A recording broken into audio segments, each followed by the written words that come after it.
Hi, it's Andrew Eborn here with another edition of the Andrew Eborn Show. And you join us on the 1st of July, where it's been nothing but celebrations. We've had Canada Day, we started with lots of pancakes.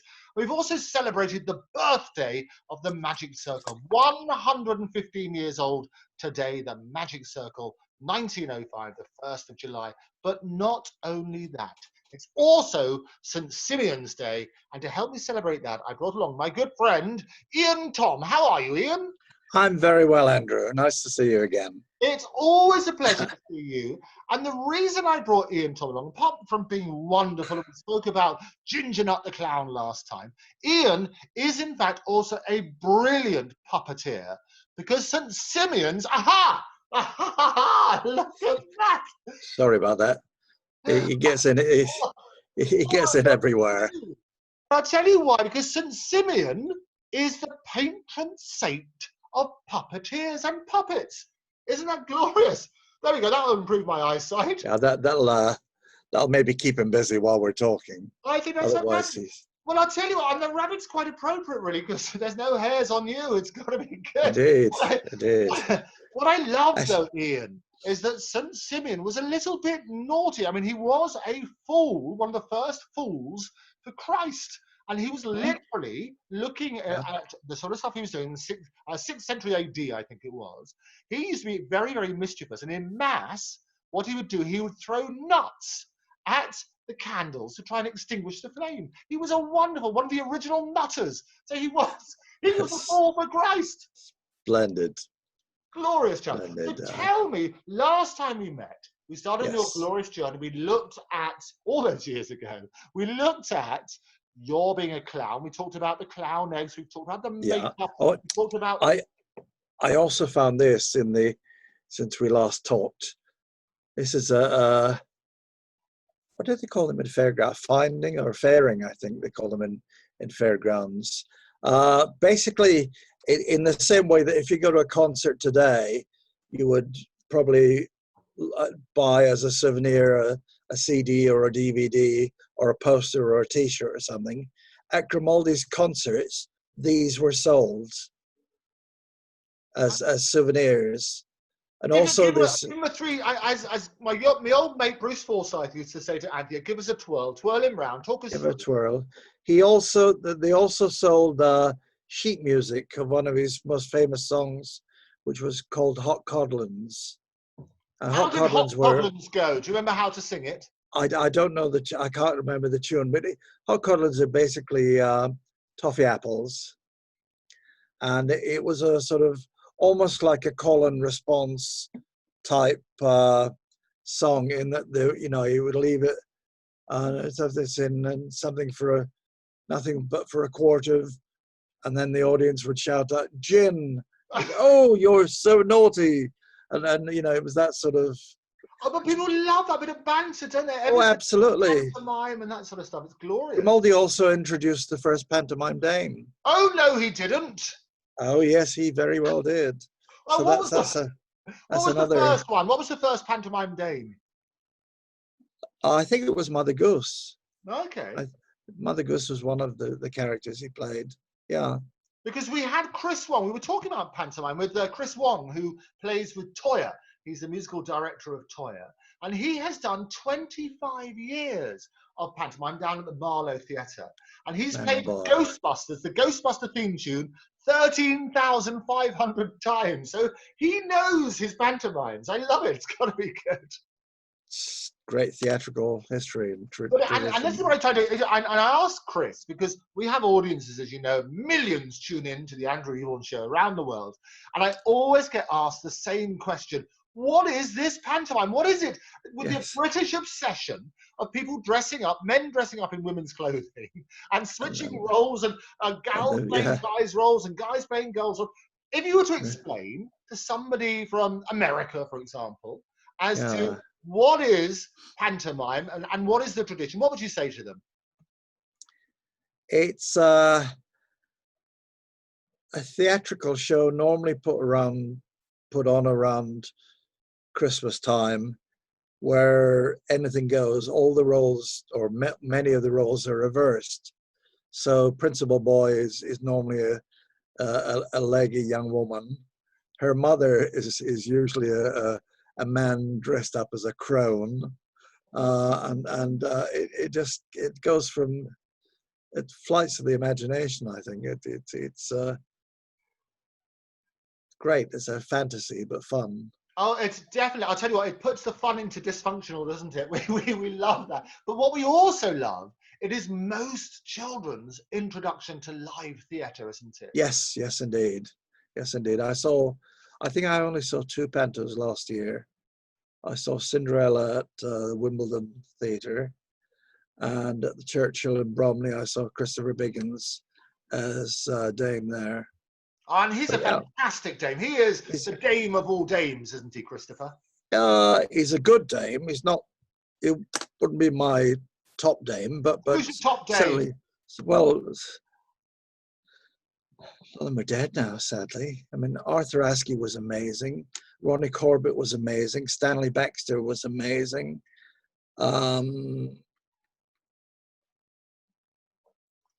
Just 3 that I can think of right off the top of my head. I'll tell you what they used to have, and Yeah. I went last year. We didn't have it this year because of lockdown, but last year I went along to the Pantomime Awards, which was held down in Wimbledon, and the good and the great of the industry all came along there, and they gave Best Dame, and they did this and that. Christopher was actually presenting it, so he couldn't get an award. He was, and my friend Max Fulham, I think, got an award as well. Fantastic. Amazing, what I also love about it. So what was that? Oh, Max Fulham, the ventriloquist. He was in the panto with Biggins. Yeah, so fantastic. Well, also Paul Zerdin was there as well. Paul Zerdin, Paul Zerdin, and he was a fantastic Ben. And what I love about it is that first it guarantees people a big chunk of work, which is always good in theatre. Introduces a young audience to live theatre, but also the great and the good A-list actors will come along and take part, won't they? Even though they have no idea what they're letting themselves in for. You get the likes of Priscilla Presley, and then people coming over thinking, yeah, but just what is this that I've signed up for? But end up loving it. And coming back so again. glorious. Yeah, absolutely. And the other thing which I love, Ian, as well, is the audience participation. Because I remember my first time as a child, and it meant so much. I must have been about 3 or 4. And I think it was Leslie Crowther. Do you remember Leslie Crowther? Yes, yes, indeed. A regular staple on television. Yeah, Cracker Jack. That's it's 5 to 5. It's Friday, and it's Cracker Jack. That's the one. And Leslie Crowther used to do that, and many other shows. And I went along. And you never, because you only see them this height. That's what you do. And as a 3 or 4-year-old, I went along to the pantomime, and there he was. And not only that, I was invited up on stage, as lots with other children, but you feel so special. And you were talking about when you were 4 years old, getting your first muffin. Well, I got my first Cracker Jack pencil when I was 4 or 5. And I was up on that, and I also got my first taste. It's Leslie Crowther to blame. Got my first taste of being on stage, and I've never been off ever since, you know. It's Leslie Crowther's fault. And that's all to do with pantomime. It gets in the blood. Doesn't it? And talking getting it in the blood at the age of 4, we were discussing last time how you used to watch Muffin the Mule on telly. You got it? I have it. And Pinky and Perky. Yeah, this is not my original Muffin, the one that I had when I was 4. I think I finally wore him out, as sometimes childhood toys do. But I was asked to write an article for a book about Pelham puppets, and I met Bob Pelham. I worked many times as a demonstrator for Pelham's in Hamleys, and I was in Pelham's one time, and I was through in the back room answering a telephone inquiry from a customer, and one of the Pelham the Hamley staff came in and said, "Oh, Bob Pelham's out there, wants to see you." Yeah, right. No, really, he's out there. Yeah. Well, just tell him he'll have to wait. I'm on the phone to a customer. And I went out. Blow me, Bob Pelham was there. He was a very tall guy and boisterous. How tall was he? About my height? Yeah, he must have been close to 7. And 6'6", a good 6, 7 or something, you know. Good heavens. And you know, he shook my hand vigorously and said, "Oh, hello, Ian. I've heard really good things about you. And how are you doing with the new range?" And at that time, the newest puppet in the range was a large emu puppet. Now, emu in his original existence was a hand puppet that was bolted onto the armored rod hull, but the Pelham emu was a string puppet. So you only had 1, 2, 3, 4 or 5 strings mainly. So you tilted the control basically to walk him, and then tilted the front down to make his head go down. So very simple. So I said, "Oh yeah, here he is," and I sort of wandered him around and had him look around and peck at his feet, and Bob said, "That's really good, but I think you're being too subtle."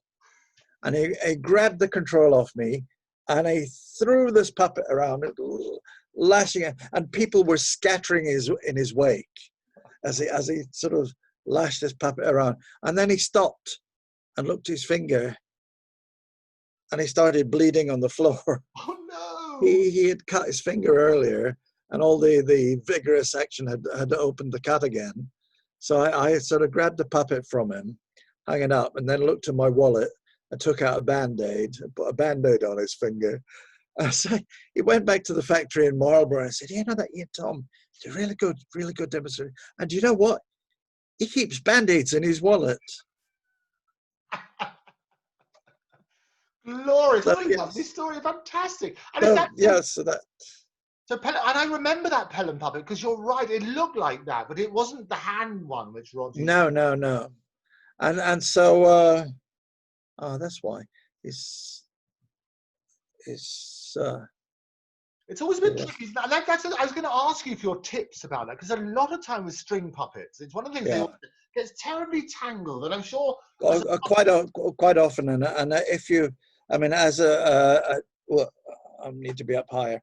As a demonstrator at Hamleys, I was forever being approached by mothers, and you know, they'd come in and hand me this scrumpled ball of string and puppet and say, can you do anything with this? I said, "Well, I'll try my best." I said, "But with the caveat that if I can't untangle it, I'll cut the strings off and restring it, but I only have black string. Would that be okay?" "Oh, yes." So I did what I could. I restrung quite a few puppets when I was at Hamleys. And they were very territorial there. It was like being back at school. You know, you had to wear a jacket and tie, and I couldn't wear a jacket to demonstrate some of the puppets. There was a hand ventriloquist puppet. You had to put your hands in the back, and there was a rod for the hand, and you had to put your other arm through the sleeve, and you couldn't do that with a jacket on. So I'd take my jacket off to demonstrate it, and I got reported to personnel for taking my jacket off. And so it was a bit like that. But I went in, I worked there quite often, and I'd get the phone call saying, "Oh, our regular dem's off ill or something. Could you go in next week?" "Yeah, sure." So it's fine. And then one summer, Jackie Eilert, who I know is also puppeteer, she and I job shared. And so she would go off for an audition somewhere, and I'd come in and do that day for her, and it worked really well. That's brilliant. I used to take a little cassette player in just to give me some music so that I could do something a bit more interesting, you know. And there was a lovely, the junior range, like these ones here, the junior range, were much smaller puppets. They were only about the size of Muffin. And there was a white poodle, which I liked because it was really easy, and I could operate it with one hand, and you know, not have to stretch way up there to do it. So it was quite comfortable. So I'd have this little white dog running around. I'd make him bark, and I'd make him run over to the box and lift his leg up against the box and jump, you know, do all that sort of thing. And there was an Arab gentleman in the full dish and everything. "How much?" I said, "Well, the £5 or whatever." "Oh, I take 4. I said, okay, fine. Box them up, fine, fine. He came back the next day and said, so, which string you pulled to make him go woof woof? Glorious. God, what did you say? I said, well, you pull the string, but you have to go woof woof. He's a puppet. And another time I was demonstrating the disjointing skeleton. And I thought, well, I'll have some music. And I was playing something, I had the Rocky Horror cassette tape on. I think it was Sweet Transvestite or something or other. I play, and I'm demonstrating this skeleton and make him come apart and do all that sort of thing. This woman walked past, and a few steps behind her was a young boy wearing a baseball cap and a rucksack. And he stopped and looked over at the puppet. Hey, Mom, they're playing Dad's music. There's Richard O'Sullivan's wife and his son. Oh, brilliant. I love it when that happens. Yeah. That was the great thing about Hamleys. It still is the great thing about Hamleys. Everybody who comes to London pops in. Yeah, yeah. And we used to get Michael Jackson, who's a great friend of the Gibb family, was a great. He used to basically close it off, and a lot of celebrities did that, and go and shop out of hours because he loved his magic, didn't he? Yeah, I met Wayland Flowers there. You know Wayland Flowers? Yeah, absolutely. Yeah, okay. I went with the whole group from the Puppet Centre to a theatre in the King's Road to see him. I was so blown away with this guy's performance. I went backstage to chat to him and got some signed photographs for the Puppet Centre. And then the next day I was in Hamleys and he walked past and I said hello to him. Oh, what are you? Yeah, lovely, lovely man. And you find that about Wayland's one of them. Some of them are just so down to earth, and when you meet them, a lot of people say don't meet your idols, but actually what I find, the people who are the most comfortable, the most successful in what they do are actually the nicest sometimes, aren't they? Well, they're secure in themselves, and their ego doesn't have to be constantly stoked like a steam engine furnace or something. You know, they don't constantly need the adoration to exist. They are who they are already. Yeah. Yeah, no, I think that's right. And Wayland he used to have his puppet called Madame, didn't he? Well, that was his puppet. Madame, that's right. Yeah. He'd sit there to the side of her, and Madame was the ugliest. I mean, she was a very stretched jaw, the grey hair, and at one point he'd actually hook the puppet's hand into the hair fastening and loose her hair, and her hair would sort of come down. And at the beginning, Biggins was there the night I saw her first. Oh, right, okay. And he was saying, "Oh, hello, here I am. Well, if you haven't guessed, my name is Madame, and this is Wayland." Now you may have noticed that Wayland's lips are moving. Well, let me tell you, and she leaned real forward, Wayland is no ventriloquist. And then she would say, and I am no fucking dummy. And that was how his set would start. And the whole theatre was just rocked by the fact that this elderly puppet could be so outrageous and out there. Right. She said, "Oh, look, we got lots of famous people here. Oh, and there's Biggins. Oh, yes." Well, he would go to the opening of an envelope, and the jokes got more and more and more outrageous. It was great. I think that juxtaposition of something which is cuddly and cute, and you expected to say something nice, because in the same way, remember Roger did have Nookie Bear. Do you remember that? And up with the filthiest lines you can possibly imagine. He wasn't a great ventriloquist, Roger.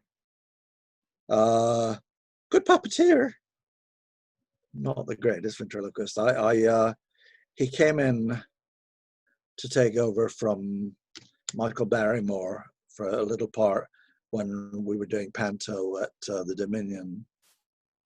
and he came in, and I'd heard all these stories about him, because originally he would go for auditions. He was operatically trained as a singer, and he'd go to auditions and belt out his Trovatore and Pagliaccio and do the full business. And then, if they said, "Oh, do you do anything?" and he'd bring out the bear, and the bear said, "My name's Pooh. Why are you called Pooh? Because I smell like shit or something." It was very, and the agents said, "That's fantastic. You should drop the singing, concentrate on the bear." And he never forgave them for that. There were lots of stories. He would walk off with a puppet on his hand like this, and countless stories of him drop kicking the puppet around the dressing room. I can't vouch for that myself, but funny performer, very funny performer, but technically not. Yeah. And it is interesting. I mean, there are a lot of people who do we talk about commodities, and I had Ian Freeman on the other day, who's part of the Grade, Belmont, Bernie, and that sort of side. And what happened is that he would tell the tragic story of Julie Garland, who was the epitome, if you like, of being molded by the profession, where you have to go perform all the time. So at the Great for Bernie Delfont in those sort of days, was a big promoter.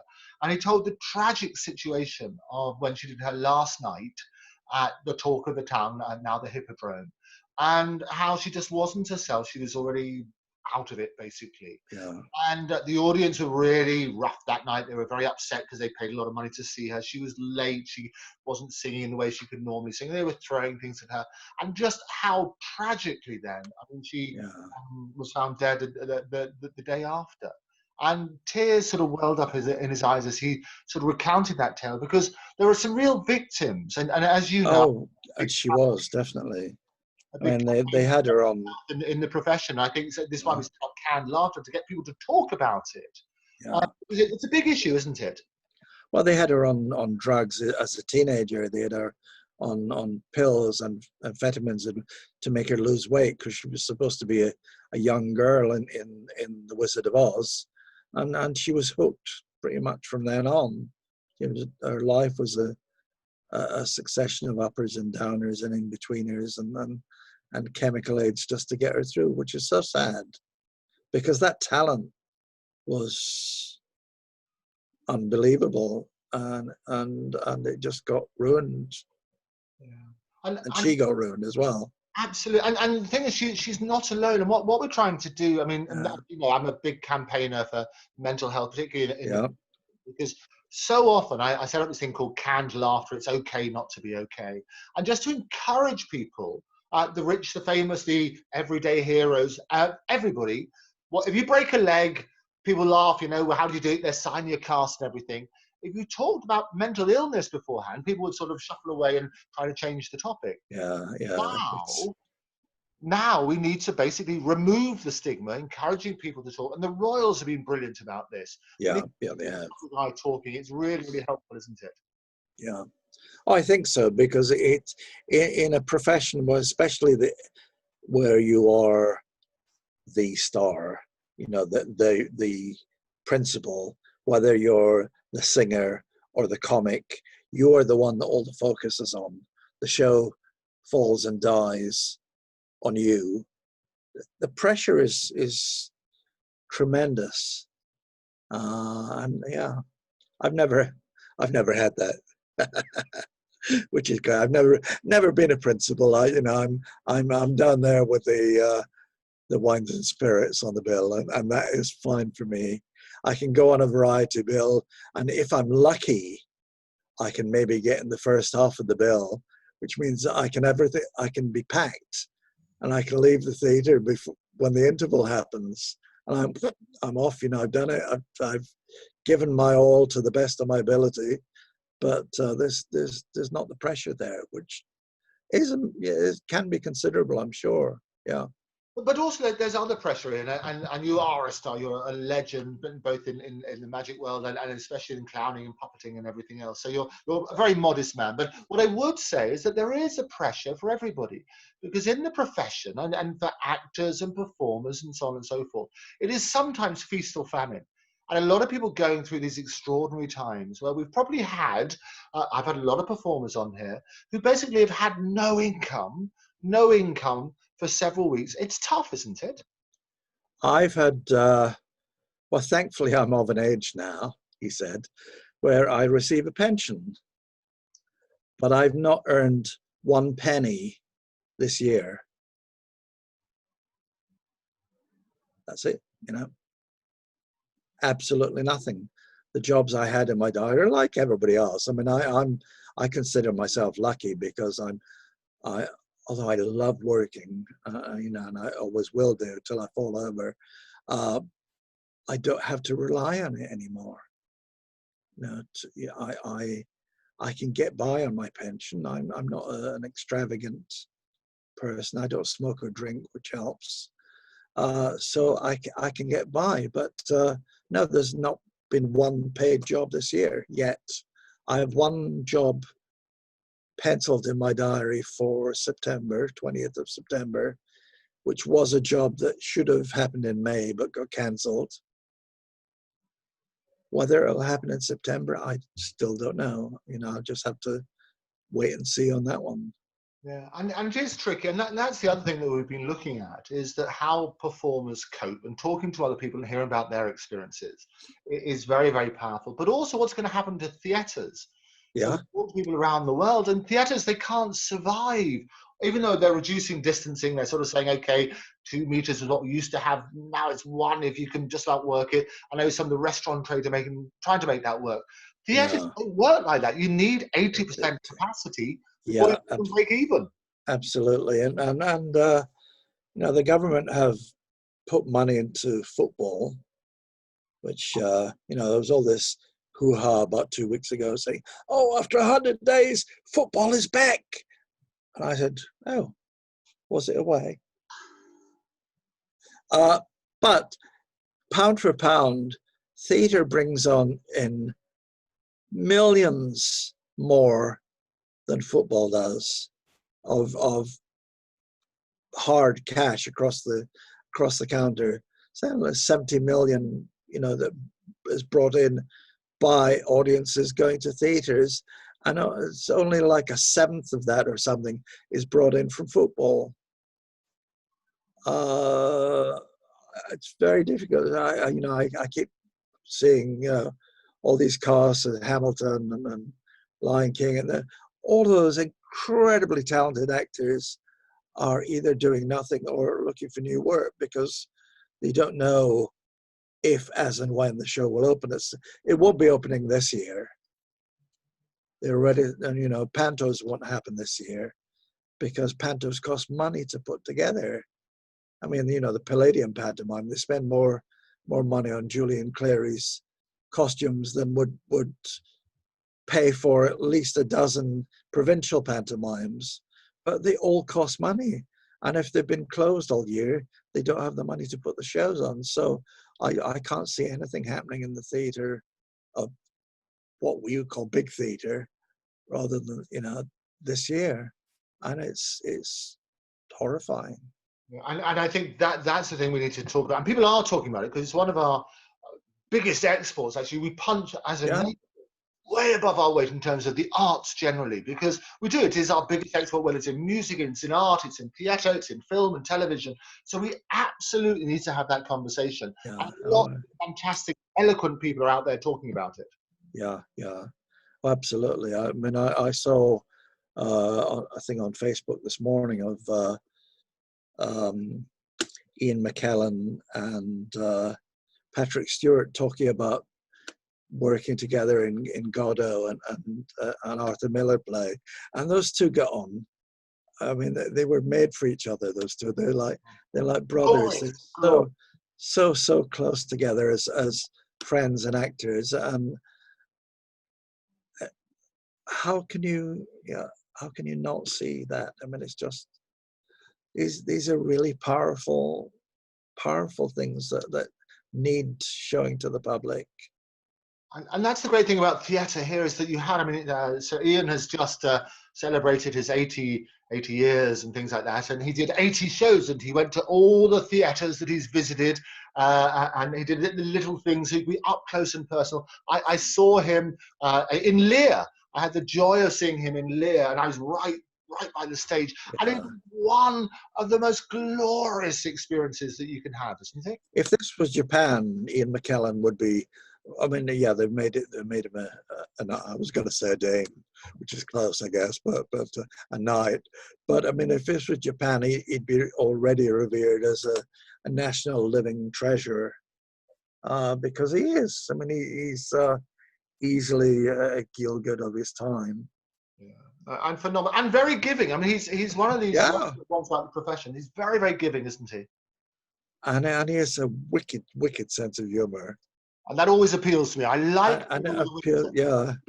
I saw him on a Graham Norton show, and he was flirting with Harry Styles from One Direction, and Harry just said, "Oh, and you were so nice," and McKellen said, "And you were so nice too," and they sort of coupled together, and it was just these special moments that you don't always, they don't often get. Just lovely moment. Yeah, glorious. We definitely need more of that, which is interesting. And I think what happens is seeing people at that young age that you start to get your role models, isn't it? Oh yes, yeah. Television from when you started, when you were saying watching Muffin the Mule at the age of 4, has changed dramatically, hasn't it? There are role models now for everybody. Well, yes, absolutely. I mean, I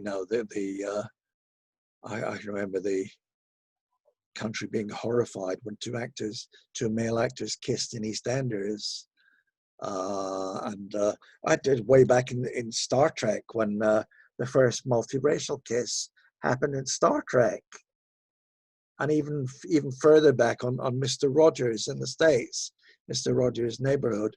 Mr. Rogers' Neighborhood, and he's chatting with a black police officer, and the camera pans back, and because it's meant to be hot there in his back garden, they're both sitting with their feet in a big basin full of water, and Rogers, I think, washes and dries the policeman's feet.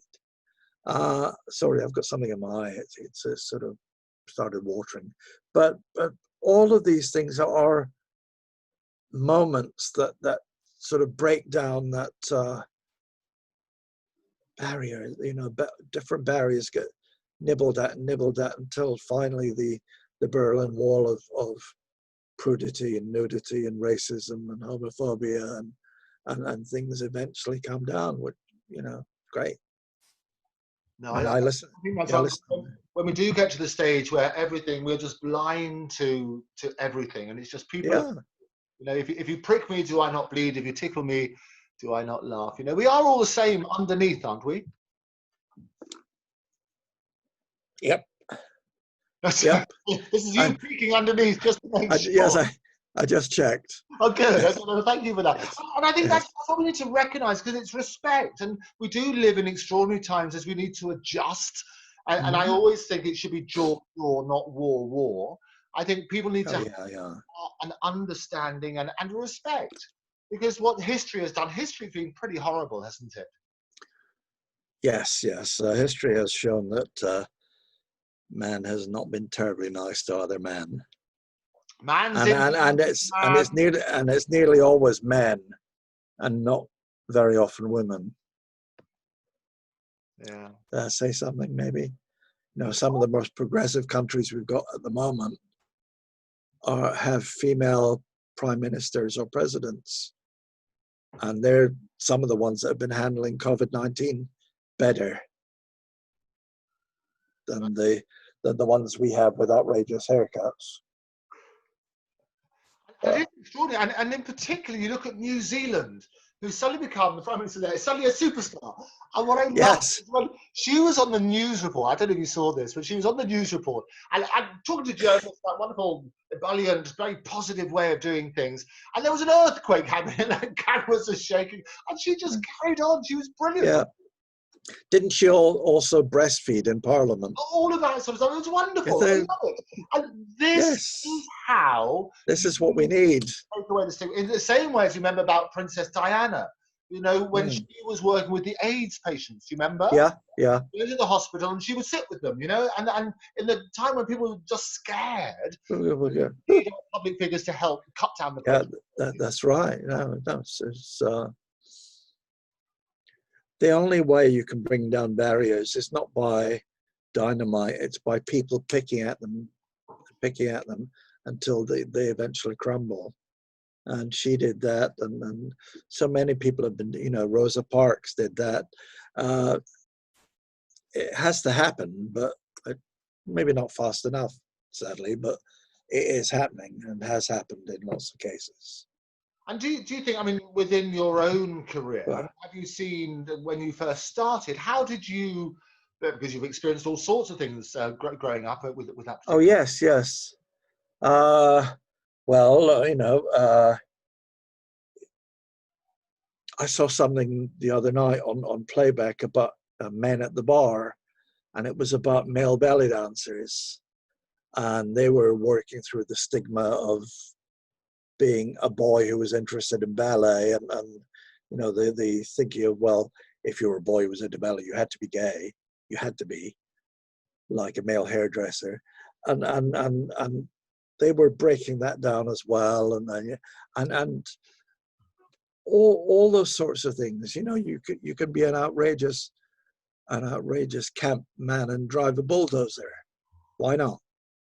You know, stereotypes are just what they are. They're only stereotypes. My eyes are watering. I'm not quite sure why. I think the emotional journey we're going on, it's very dramatic effect, Ian. So I think that or do you need to have do you need to put something in your eye? Do you need to no, I don't have anything to you don't have in anything my eye, but we'll carry on. But you're right, and in terms of, so even looking at how television used to depict things in the 70s, and that's being revisited. You're working on a sort of basis about the stereotypes and things like that. All of those have been revisited, and the jokes that we used to have with the comedians. And now when you look back, they're quite horrifying, some of them, aren't they? Some of them are a bit hard to take, and you just have to grit your teeth and say, yeah, well, that was the 60s, or that was the 70s, or, you know, the TV things like Love Thy Neighbor, which reared, you know, all sorts of isms and phobias. And we laughed at the time, but we didn't know any better. But now there's more sensible, intelligent comedy around. And I also think, I mean, I would like to try and balance these things, is that for a lot of things, it's about intention as well. It's understanding why it might be offensive now and put in the current climate and everything else, and why it would have been offensive then to various people as well. But also, I don't think, to put the other side, that all of these things that we look at were with malicious intent. No, I don't believe a lot of them weren't. They were there as just the butt of humor, but not he's funny because he's a darkie. He's funny because he comes from a different culture, and there's a culture clash. So let's use that to base some of the humor on. Yeah, I mean, a lot of it was certainly not done maliciously, but you couldn't watch it so easily now.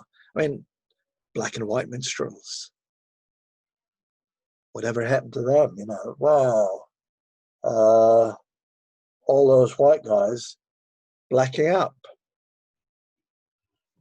Okay, I mean, they came from the history of the minstrel shows in America, but even then, a lot of the minstrel shows, they blacked up as well.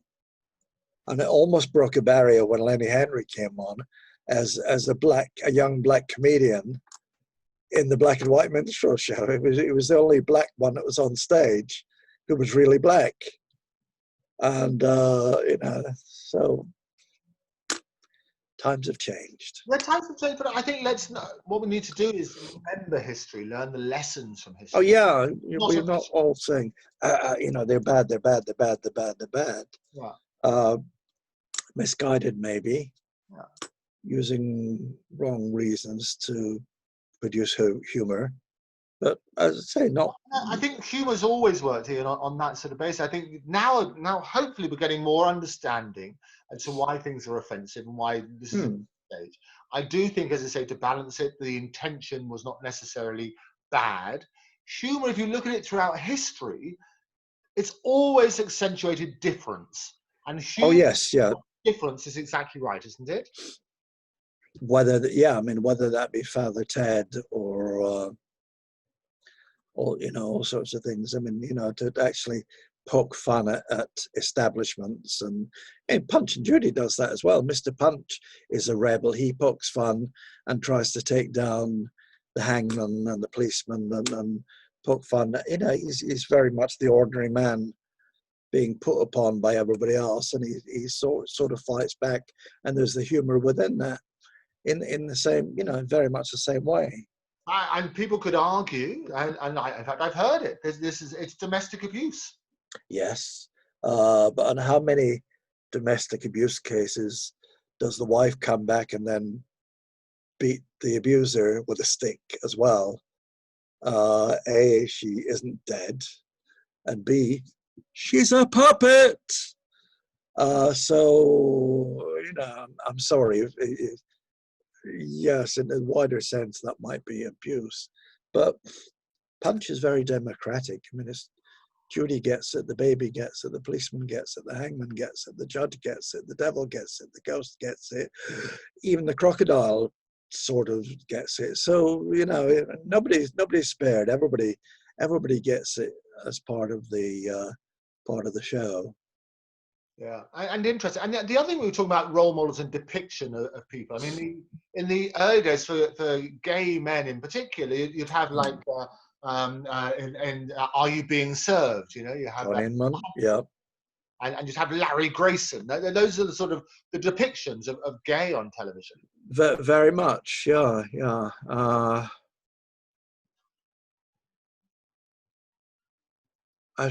know, you think of that. Well, was that a role model for a young gay man growing up? Well, there wasn't anything else. So how can you, as a young gay man, relate to that and think, well, that's not me. I'm not anything like that.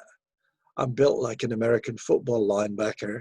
I'm not a camp gay man, but I like other boys. So, yeah, we all need people to look up to and you know, sort of, wow. There weren't at the time, but again, things are changing, you know. Yeah, and I think the more that people talk about whatever they're happy to talk about, and also nobody should ever be forced to talk about any of their private. Oh gosh, no. Newspaper is forcing somebody to. Growing up, it was an offence apart from anything else, wasn't it? Yes, there was the Wolfenden Act, and then the big one that there were marches about that dear Mrs. T put into place. Yeah, I thought, wow, we're going to have a female prime minister. Maybe that'll be a good thing, because, you know, women are traditionally far more sensible about a lot of things. Well, it just goes to prove that not all women are sensible about some things. But there you go. That's another matter. Another matter for another day. Another matter for another day. To talk about it. But I think what is important is now that we are getting to a stage where we're trying to shine a spotlight. And I always say we should question everything. Always try and look at the other person's point of view to try and work out that sometimes, actually in so many occasions, perception and reality are not aligned. And if we can step into somebody else's shoes and work out, think, well, how are they interpreting this it will lead to a better understanding, won't it? I would hope. I would certainly hope so. Yeah, because unless you can understand what that person might be going through, or at least have a little inkling of, and that's where some of these reality TV shows do come into their focus. I'm not a great fan of, you know, celebrity doing this and celebrity doing that and celebrity, but a day in the life of, you know, a football groundsman or whatever, and just see what real people have to go through. And you think, well, oh, right, okay, wow, he's got to go through that, and he's got one kid with autism, and the other one's got special needs, and he has to do this. And how the hell does he manage to do that? Wow. And you know, all that brings things home, very much so. Yeah, and I think this is hay fever, Andrew. Oh, is it? Poor Yeah. you. It's probably the sunflowers behind me. I'm sorry about that. I should move them a bit further away. I only started getting hay fever 2 years ago. I couldn't believe it. I thought, well, at my age, I'm now getting hay fever. This is ridiculous. And I'm taking a tablet every day. But right. I'll let you into a secret. And one of the great things you should try, hay fever, try and get some honey from the local bees, because the local bees work, and for a lot of people, it's quite a good remedy. Try it. I mean, it may not work, but it's worth trying. What I would also say is that it is great to look at other people's lives and to understand. And what I'm trying to do, even in lockdown, we've had 500 interviews with people around the world, and from every profession, from the Queen's chaplain to Harvey Goldsmith, the biggest promoter in the world, to actors, famous people, but also everyday folks. So we've had some nurses on the front line, we've had dentists, we've had different garbage collectors, have people who pick up the rubbish in regions, all of that. And what we realize is other people's lives are fascinating. And everyone has a story. Everybody has a story. And their journey is really, really good. So what I'd like to do is just sort of people who are watching this and saying, look, we're celebrating St. Simeon's Day. Let's have a look at Ian Thom's journey. Where we left it last time, we talked about you seeing as a 4-year-old this wonderful Muffin the Mule. We started the program with Muffin the Mule, which is now an offence. So Muffin the Mule. so they say. Good old Muffin. Yeah, and you saw Muffin on television, and you decided you wanted one, and you got one at the age of 4. Well, what happened was that when Bob Pelham died eventually, and when he died, the factory was closed, and somebody else tried to take it over for a little while, but not successfully. So it closed properly. And the guy who I'd written the piece about Bob Pelham for his book, he eventually got his book published. And in the article I said, you know, how I started, and because of Pelham, because of Muffin. And they found a box of muffins in the factory, and I got this one. Now, this is the 3rd time he's been out. 4th time he's been out of his box. Wow, I feel very honoured. What were the other 3 occasions? When I got him, right. Obviously. The 2nd time was at the Magic Circle. Right. So we had an evening which was somebody did ventriloquism, somebody did punch, and I did puppets. So it came out. And then last Sunday, we had an annual Pelham Puppet Collectors group. And last Sunday would have been was the 2nd one, but it was online instead of, you know, live, if you like. And so people were showing their collections, and somebody was showing how the puppets were molded and whatever.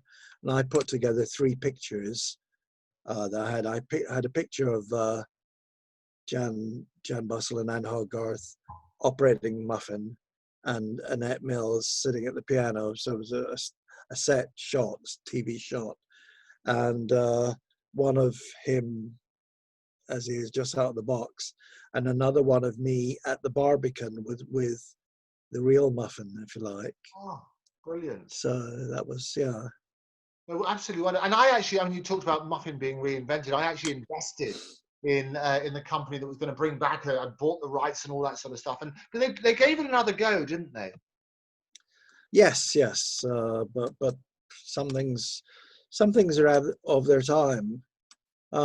Sooty, for example, if Sooty had stopped with Harry Corbett, that would have been it. But Matthew took the ball and started running with it and brought the Sooty format up to date, which revived and Sooty kept going longer and longer.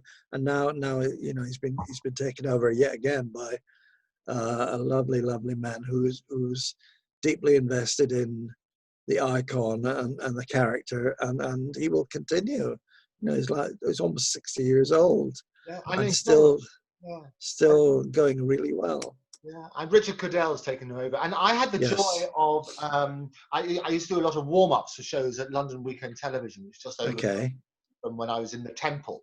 So I used to be in the Temple as a barrister. I used to have my wig and Batman gown. But in the evening and sometimes afternoons, I'd go along and warm up some shows. So we did Cilla Black and Hale and Pace. But and I did a few of the audiences with. I don't remember that, but there was an audience with Sooty. Yes. Uh, Yes. and so I warmed up and had all the celebrities with their kids, and they love Sooty. There's a real Yeah. thing about Sooty, isn't there? I was there for the audience with Michael Caine, Right. and I was there with Spitting Image. So I was one of the people operating the Michael Caine puppet, and we also had a puppet of Bob Hoskins, and we didn't know whether Bob had a beard or not, because what he had just been working on, he had a beard, but we didn't know if he was going to come into the studio bearded or clean shaven. So we had somebody standing by the door, and the puppet had a beard pinned on, and we did sort of adjust things literally as it happened. But yeah, I've got a photograph somewhere of Michael and his wife and somebody else, and I'm holding the puppet and trying to stay sort of out of shot. There is a glorious thing. People love their puppets, and politicians, I mean, Spitting Image, they bring that back. Lot of people offered to buy their puppets. Yeah. Absolutely fine. Even though sometimes the puppets were very vicious, weren't they? They were very vicious and certainly at times incredibly grotesque. I mean, there were lovely ones like Desmond Tutu, who was a tiny little puppet, and he kept popping up like this in and out of shot, which was just wonderful. And then with the huge ones like Superman and the Hulk, not the Hulk, Hulk Hogan. I once on one of the shoots, I was Hulk Hogan, so I'm strapped inside the body of Hulk Hogan, and somebody had just been doing repairs to it, so there was a lot of glue fumes inside the puppet. So I'm in there going whoa, and I've got a tiny little TV monitor here, and one hand's up here in the head, and the other hand's here doing the live hand, and we're just ready. And then they called for a break, and I can't get out of it by myself. I need to help to be taken out of it. So that was another experience.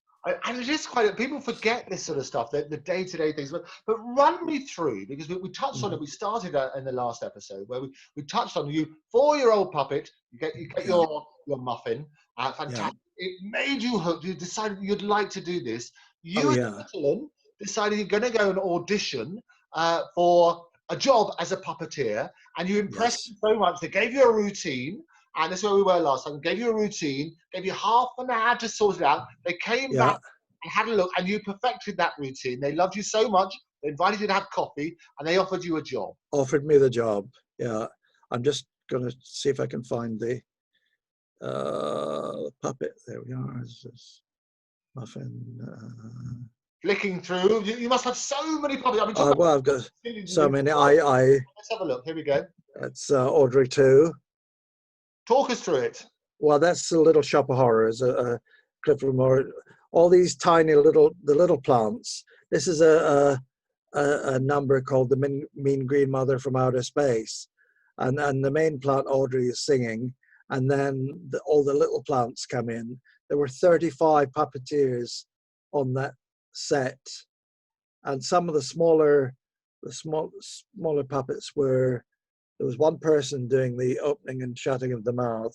There was another person holding the vine that the puppet was attached to, and there was another person operating the tongue inside the mouth for the vibrato on that.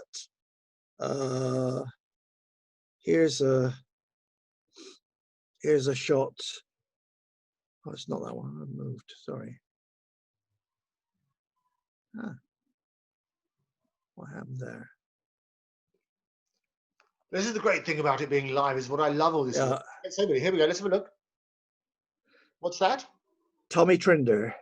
Tommy Trinder show 40 years ago at Butlins in Skegness. I'm there with a puppet. He was a character, Tommy Trinder, wasn't he? He was. He was very much larger than life. This is a puppet called Orm from a TV show called Orm and Sheep. Is that you? Yeah. Good heavens! Look how hairy you are. My hair, if I let it go, it goes very, very curly. This was done in green screen, or blue screen actually, and this was a TV commercial I did for Agfa cameras with 2 talking telephones. So I'm stuck under a desk with 2 holes in the desk and my hands through into the phones. Who's the black tie? Who's that? Pardon? Oh, that's me. Oh, that is you. There you go. That's me. And all the dialogue was in German, and I don't speak German. You just had to get the gist of what they were supposed to be saying and learn it parrot fashion. This is me with fiery number 2 from Labyrinth. Move back just a little bit. I'll get it in focus. Here we go. That's a bit better. So that's from Labyrinth, yeah? Labyrinth, yeah. There's a big dance routine. And all these puppets sort of dance and their heads come off and they hit them with their arms and legs like bats and balls. Where's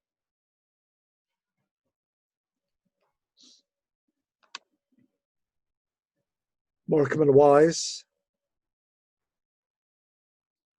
Christmas show in the 80s. That's me with the white sweater. Who was the character you were playing there? Oh, he's an Irish wolfhound, and the whole point in the show is that Eric comes out and he says, "Oh, he's got a new pet," and they say, "Oh, right, yeah." I say, "Where is he?" "Oh, he's behind the curtain." There's this rumbling behind the curtain, and then the dog's head comes out. This was the first year, and the paws. And I said, "Oh, that's him. Well, he's big, isn't he? What's his name?" I said, "Well, I call him Brute because he splashes all over you." And that gives the timing away, because that was the year that Brute was in fashion. So Henry Cooper, absolutely, yeah. Those bottles, that little green bottle. Yeah. Splash it all over. This is me with traveling Matt from Fraggle Rock on location in Maidstone. I used to go down to those studios, the Maidstone studio. Yeah. This wasn't it. This was never in this. These were the outdoor. We did a thing in a library. We were in a stately home, and he appeared in a suit of armor at one point, and he got picked up by the librarian in the library for making too much noise, and she picks him up and dumps him into a waste paper bin, and then they close up to it. And I'm doing him tap dancing when he's in the waste paper bin. So yeah, I mean, all sorts Maidstone's really good. I used to travel down to Maidstone every Saturday morning. I used to warm up again, involved with a lot of shows down there. But I used to warm up this thing called Motormouth. Do you remember Motormouth on Saturday morning? Yeah. I've got friends who worked on a lot of all the Saturday morning shows that had the puppets. Yeah, they were friends of mine. That's what I thought, because we used to have the wolves and things like that. The leprechauns and the wolves, and yeah. This is a show for the children's channel called The Magic Corner. Now there I'm lying on my back on the floor. It was done in a play school, so everything, all the tables were play school level, really low tables. I'm lying on my back with the puppet like this, my right hand doing his mouth, left hand is a live hand. And I'm looking over to my right where there's a TV monitor. So I'm doing this. And at one point, this little boy came over and looked down at me. And then he looked up at the puppet. And he said, while we were still rolling, Isaac can't jump up onto the table because that man's holding him down. Glorious. Cut. Many occasions. Oh, we love it. So in terms Yeah. of what happened then, in terms of your career, would you traditionally work as a freelancer, or would you spend some time with a company where you're just part of the crew? How does it work? All of the above.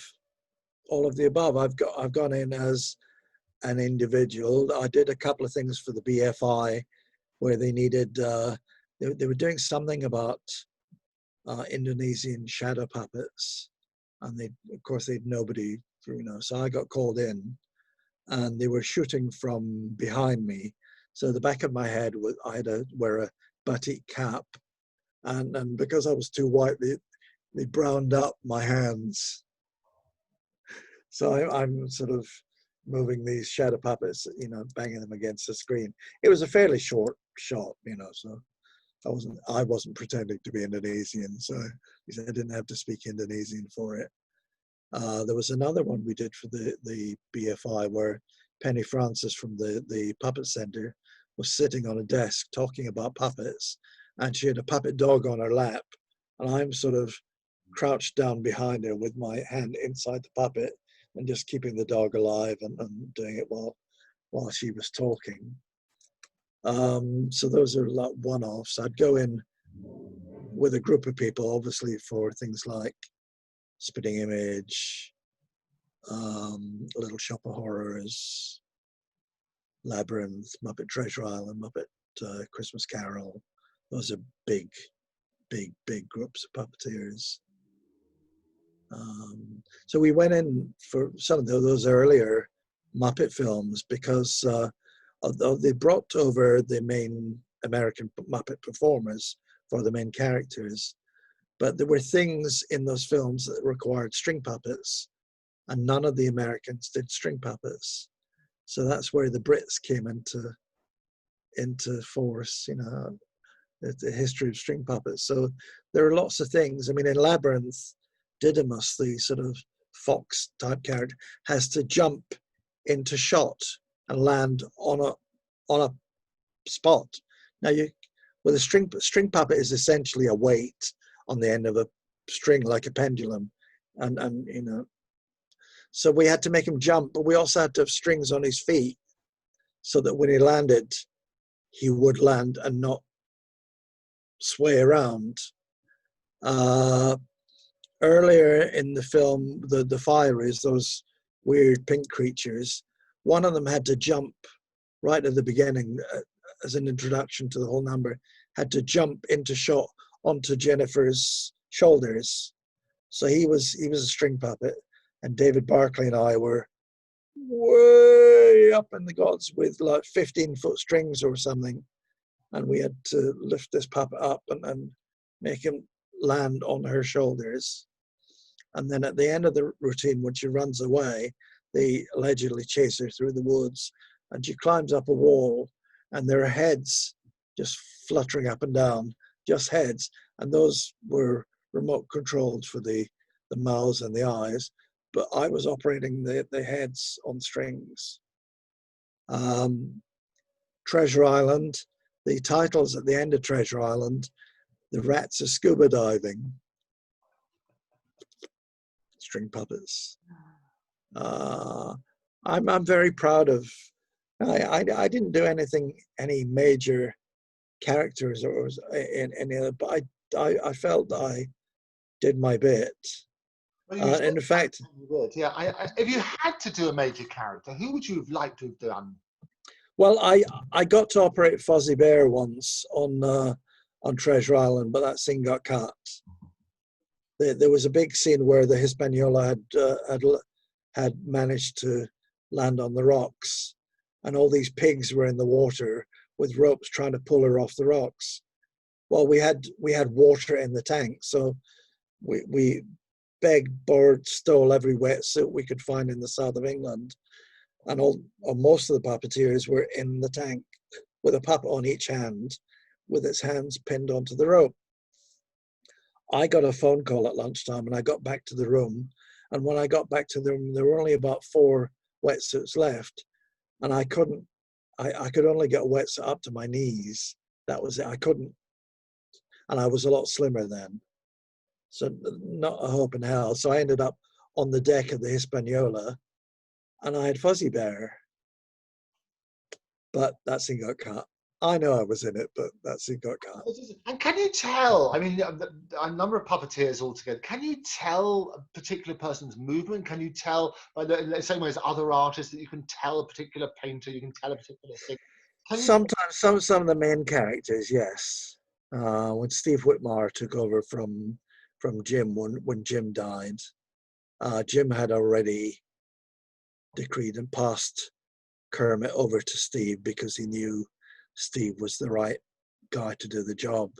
And when you saw Steve doing Kermit, it was like young Jim, and the voice was Jim's, but it was a younger Jim's voice, naturally, because Steve was a lot younger. And yeah, I mean, they couldn't have been a better person to pass the character on to, because the continuity was there. It was really nice.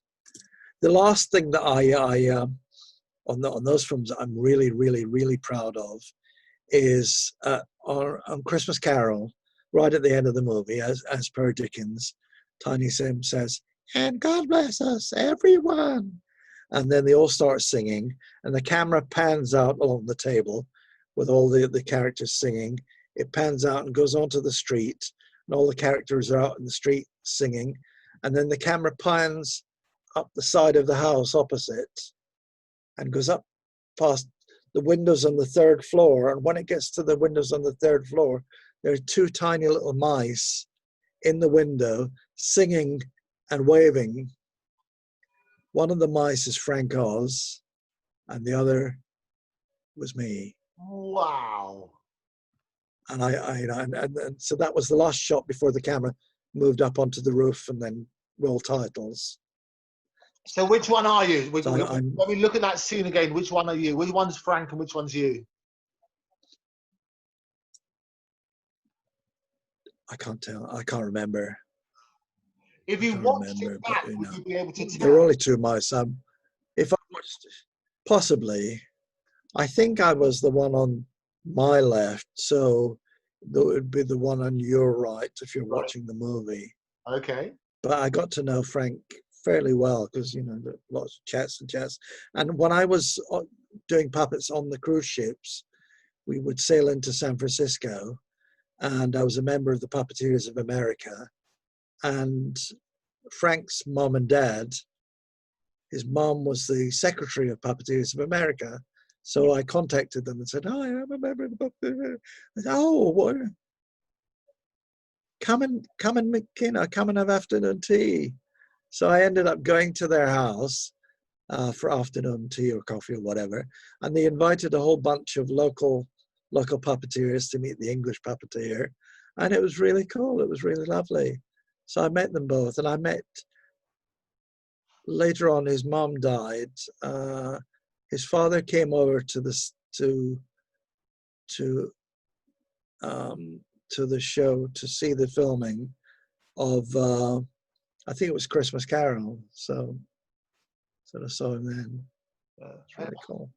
And we talk about, I mean, in a lot of professions, people have idols. They sort of say, "This is the puppeteer's puppeteer." Who would that be? Frank must be up there somewhere. Of that type of puppet, Frank and Jim are the 2 easily. String puppets, well, there are a few. Ken Bernard, I thought, was a British string puppeteer of excellence. there are so many.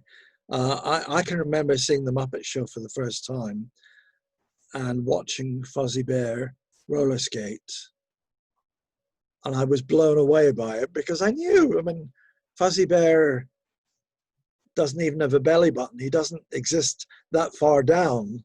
No, that he is only a top half puppet, but the illusion was there.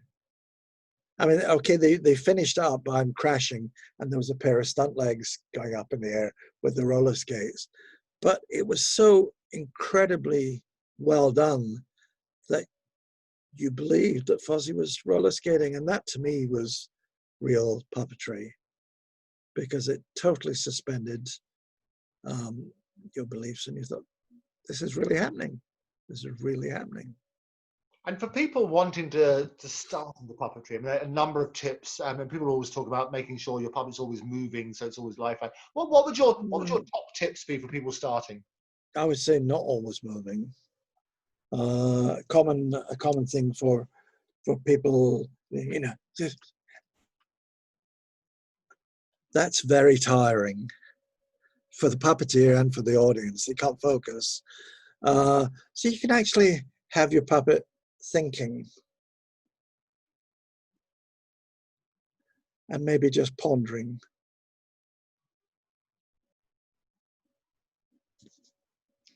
And do a double take. There are lots of things, and a very common mistake, for people with the mouth puppet, you know, with is that because on a mouth puppet the eyes are up here.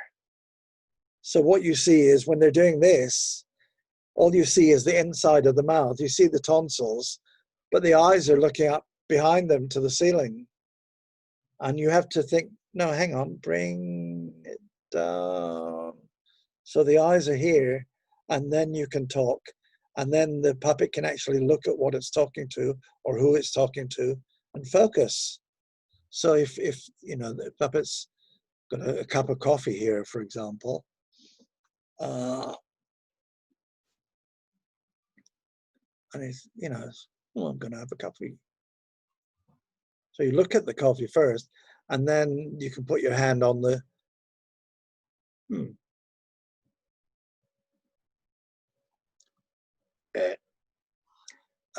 know, all that type of stuff. But it's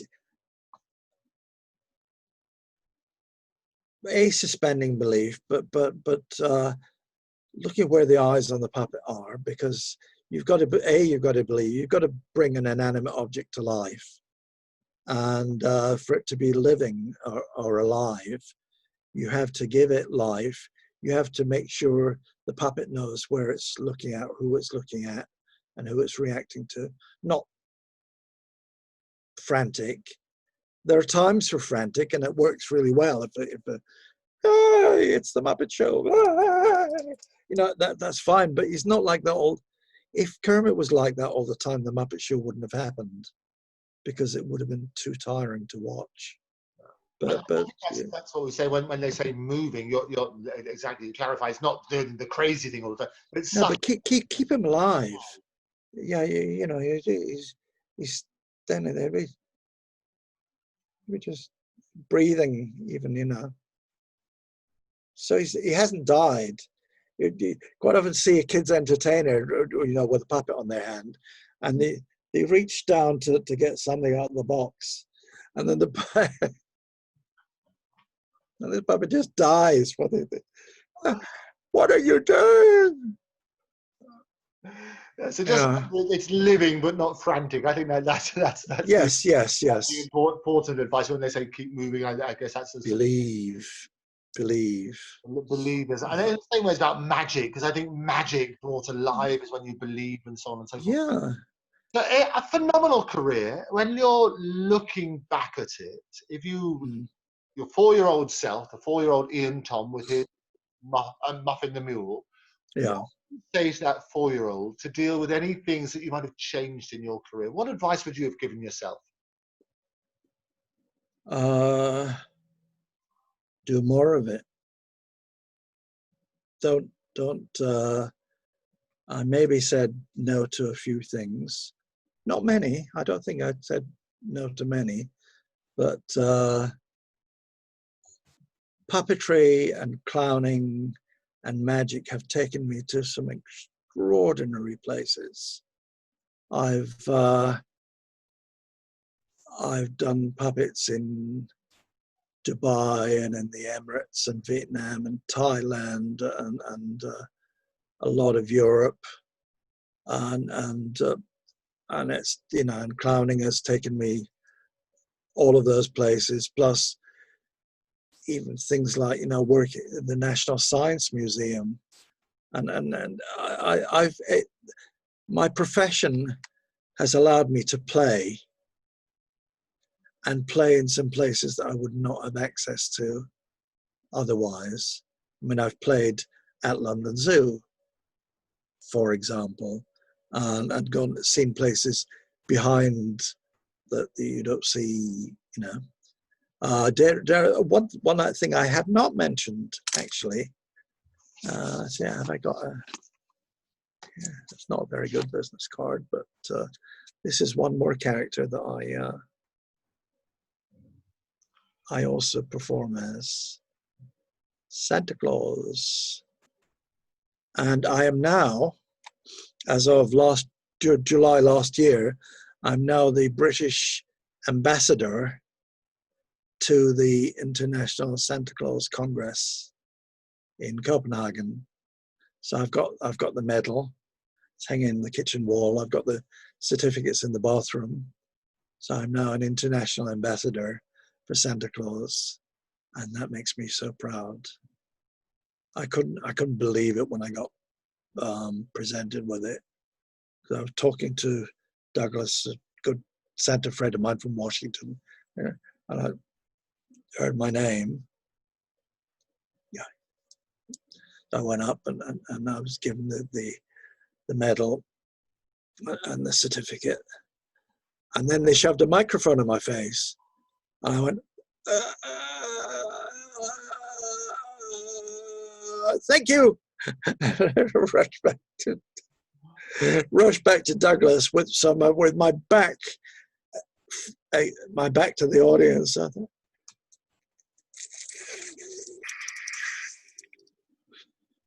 just amazing. So to be recognized by your peers is something special, because anybody can. No, I mean, some of us are better at. Michael Bentin coined the term dolly waggling for puppeteers and puppeteering. I believe it was during the time where they were doing the telegoons, and so he coined the term dolly waggling.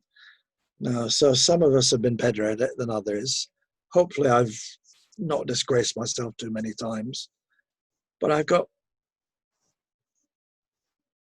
so much pleasure and joy from everything I've done in the business, really. Yeah. Oh, fantastic. Well, Dolly Wagglers, I think everywhere will be celebrating St. Simeon's Day in style. Absolutely. Yeah.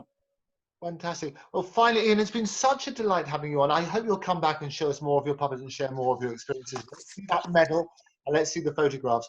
But oh, yes. for now, I always ask all my guests at the very end, how would you, Ian Thom, like to be remembered?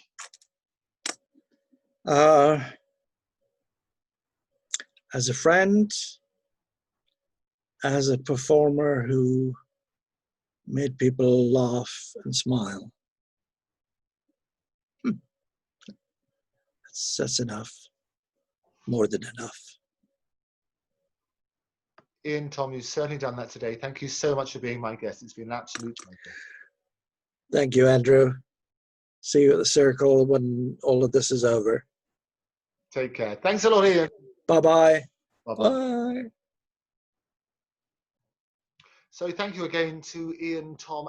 Absolutely brilliant journey. And what a fantastic career in not just clowning, but also in puppeteers and other things as well. A lovely, lovely moments that we shared with him. If you'd like to be part of the show, do write to me at guests@octopustv.com. If you have any comments, if you want any suggestions for future topics you'd love covered, do write to me. It's always a pleasure to hear from you. In any event, don't forget to subscribe to Octopus TV. You can follow me, stalk, subscribe, share at Andrew Eborn at Octopus TV.